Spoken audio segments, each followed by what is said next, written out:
Hello, our names are Bryan Metzger and Jesseca Topete, and today we'll be talking to you about a very important subject, especially now, sleep.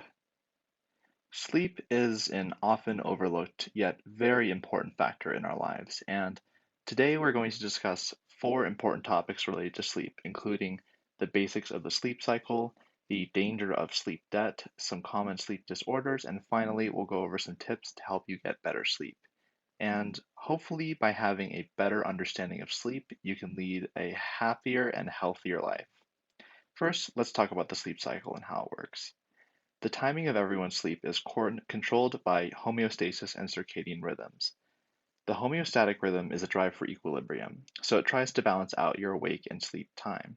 This means that the more time you are awake, the more sleep you will need, and the less time you are awake, the less sleep you'll need. This is partly because sleep is restorative, replenishing our energy while cleaning up the metabolic waste that our brain produces. The circadian rhythm is a biological clock that is controlled by the suprachiasmatic nucleus, which is located in the hypothalamus region of the brain. This clock marks the time someone wakes up and then plans for sleep so that the next day, the wake up time is the same. This clock controls not just your sleep schedule, but other important processes. For example, the ticking of this clock allows the body to prepare itself prior to waking up, allowing the body to more easily physiologically transition from asleep to awake.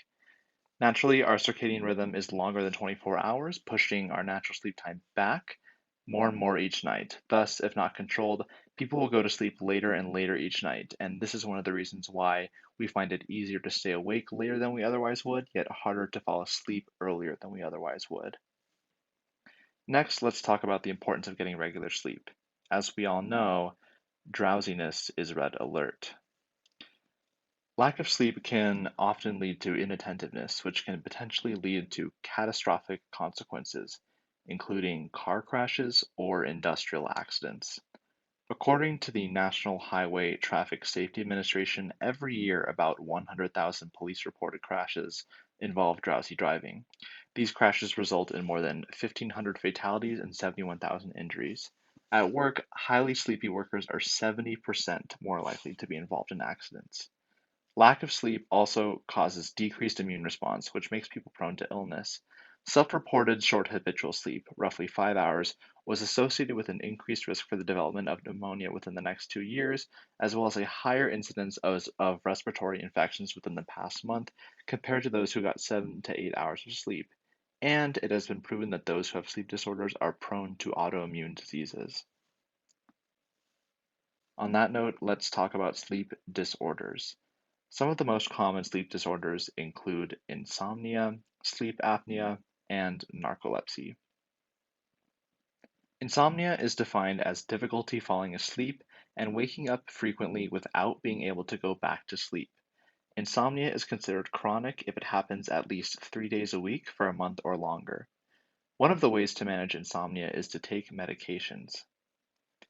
Sleep apnea is characterized by improper breathing during sleep, such as pause breathing or shallow breathing. People with sleep apnea can get a full night of sleep but still feel tired and unalert since their improper breathing has prevented them from getting quality sleep.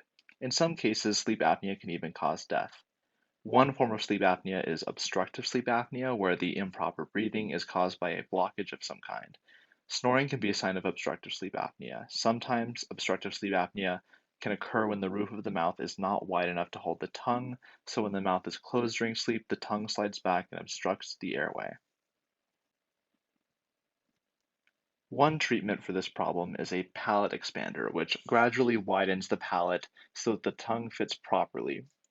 Another treatment includes the use of a CPAP, continuous positive airway pressure machine, where individuals wear a mask over their face while sleeping as the machine applies gentle positive pressure to prevent airways from collapsing.